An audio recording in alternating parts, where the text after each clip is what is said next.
जय श्री राम। आज का टॉपिक है चित्तवृत्तियों के निरोध से ब्रह्मानंद। सागर तट पर बैठे कुछ तीर्थयात्री सागर के अप्रतिम सौंदर्य को देख अभिभूत हो रहे थे। वे सभी आपस में सागर की विशालता, सागर की गहराई और सागर के सौंदर्य के विषय में बातें कर रहे थे। वे दूर से आती हुई कई सरिताओं के सागर में हो रहे संगम को देख रहे थे।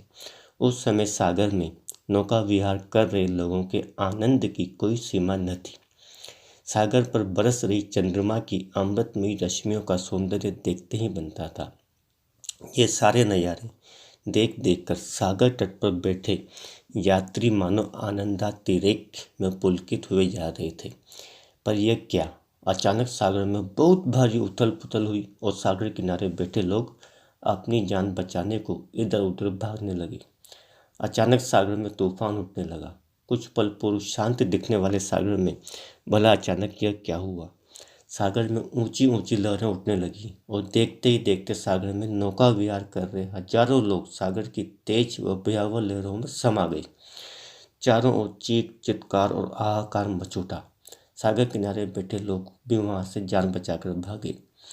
वे सभी अपने गंतव्य तक पहुंच चुके थे, पर उस भयावह दृश्य को याद कर वे अभी भी रह रह कर सिर उठते थे।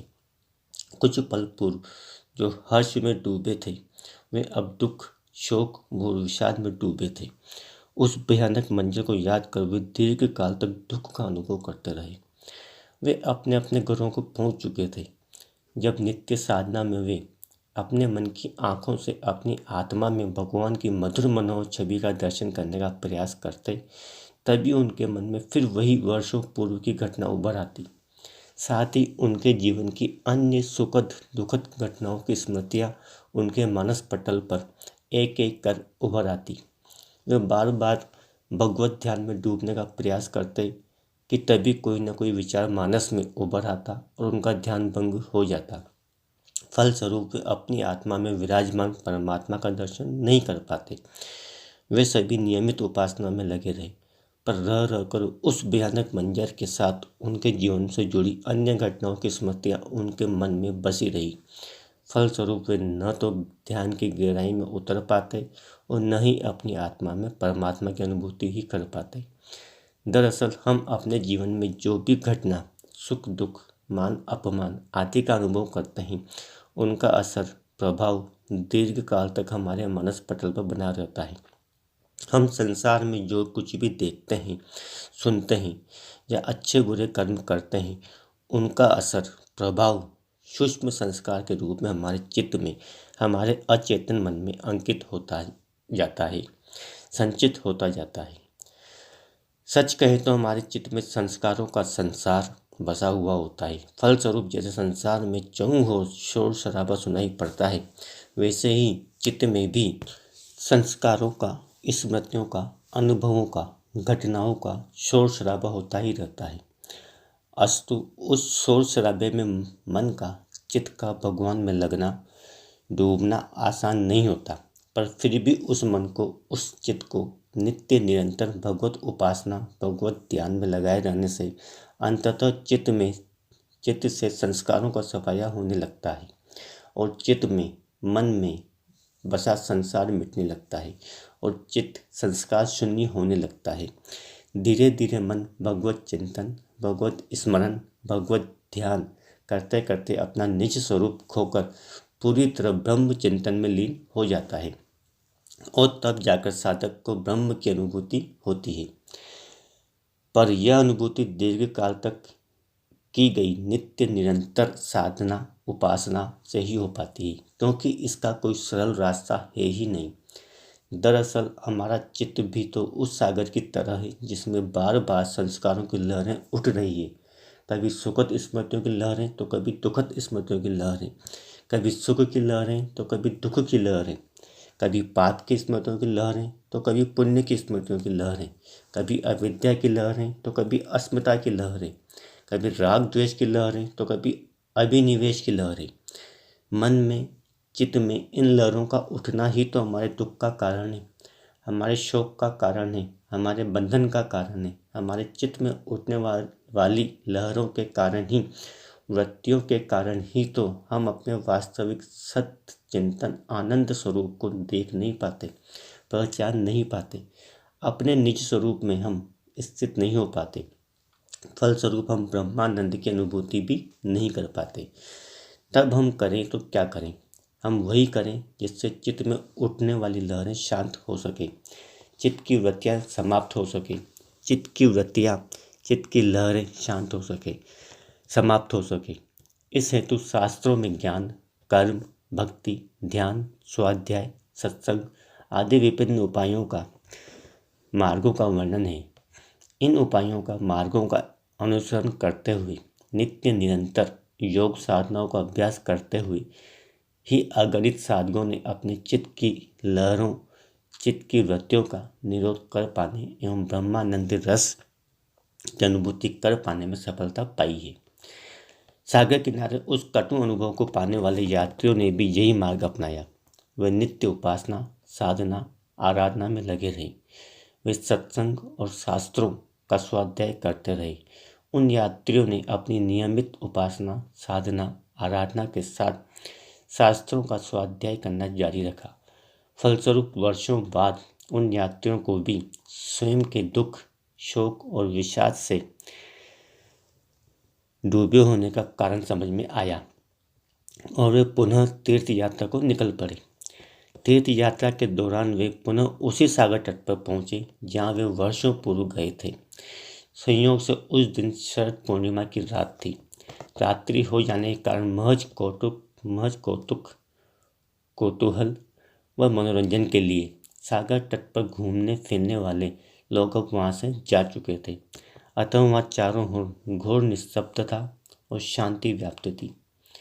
वे सभी यात्री सफ़ेद धवल वस्त्र धारण किए हुए सागर तट पर खुले आसमान के नीचे कुश के आसन पर आसीन हुए।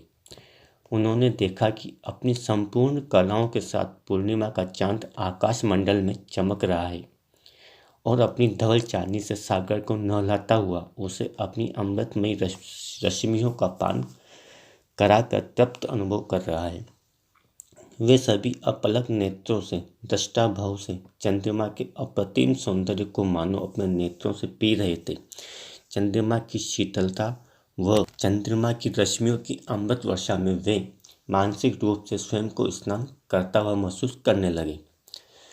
उन्हें ऐसा लगा मानो उनके रोम रोम में चांदनी से धुल गए हों। उन्होंने देखा कि सागर की लहरों पर आकाश मंडल में प्रकाशित पूर्णिमा के चांद का प्रतिबिंब उतर आया है। मानो सागर के अंदर भी एक चांद उतर आया हो, उग आया हो। वे सागर की सतह पर उतरे हुए चांद को अपलक नेत्रों से देख रहे थे। पर हाँ, बीच बीच में जैसे ही सागर में लहरें उठती, वैसे ही सागर में दिख रहे चांद का प्रतिबिंब टूटने और बिखरने लगता और उनकी नजरों से ओझल हो जाता। यह देखकर उनके मन में विषाद भी होता। यह देखकर उन्हें सहसा शास्त्रों में पढ़ी हुई बातों का स्मरण हो आया कि लहरें कैसी भी हो, सुख की हो या दुख की, पुण्य की हो या पाप की स्मृतियों की, लहरें हर हाल में आनंद में व्यवधान ही डालने वाली है। अतः सागर में चंद्रमा के पूर्ण स्वरूप के सौंदर्य को देखकर पूर्ण आनंद पाना तभी संभव है जब समुद्र की लहरें पूरी तरह शांत हो सके। वे सभी यह चिंतन कर ही रहे थे कि तभी उन्होंने देखा कि सागर में उठ रही लहरें शांत हो चुकी है और उनके शांत होते ही चंद्रमा का पूर्ण रूप, पूर्ण सौंदर्य उन्हें सागर में दिख पड़ा। उन्होंने नजरें उठाई और आकाश मंडल में चमक रहे चंद्रमा को अपलक नेत्रों से जी भर कर देखा। आकाश मंडल में चमकते चंद्रमा को अपने अपलक नेत्रों से देखकर उन्होंने अपने हृदय में उतर जाने दिया। वे कभी आकाश मंडल में चमक रहे चांद को देखते तो कभी सागर में चमक रहे चांद को देखते। उन्होंने यह महसूस किया कि आकाश के चांद और सागर के चांद में कोई भेद नहीं रहा। आकाश में चमक रहा चांद ही तो सागर में चमक रहा चांद है। सर्वव्यापी, सर्वज्ञ, निराकार ब्रह्म ही तो हमारे भीतर आत्मा के रूप में विराजमान है। पर चित्त में उठ रही लहरों के कारण हम अपनी आत्मा में विराज रहे परमात्मा की अनुभूति नहीं कर पा रहे। वे सभी आकाश और सागर के चांद की अद्वैत स्थिति को कुछ पल तक यूं ही निहारते रहे। वे पुनः आकाश के चांद को कुछ देर तक अपलक निहारते रहे। लंबी गहरी सांसें लेते छोड़ते हुए वे अपने आसन पर शोकासन में बैठे थे। पूर्णिमा के चांद को देखते देखते उनकी आंखें सहजता से बंद हो गई। उनकी आंखें तो अब बंद थी, पर मन की आंखें उसी परम सौंदर्य को देख रही थी। उन्होंने यह भावना की कि मैं चंद्रमा की रश्मियों की अमृतमयी वर्षा में स्नान कर रहा हूँ। पूर्णिमा का चांद आकाश मंडल से उतरकर हमारे हृदय चक्र में, हृदय द्वार में, हृदय की गुफा में स्थित हमारी आत्मा में प्रवेश कर रहा है। चंद्रमा के आलोक से हमारा हृदय लोक, आत्मलोक आलोकित हो रहा है। पूर्णिमा का जो चांद आकाश में चमक रहा है, वही अब हमारी आत्मा में चमक रहा है। हमारी आत्मा आलोकित हो रही है। परमात्मा का प्रकाश पूर्णिमा का चांद बनकर हमारी आत्मा में उतर आया है।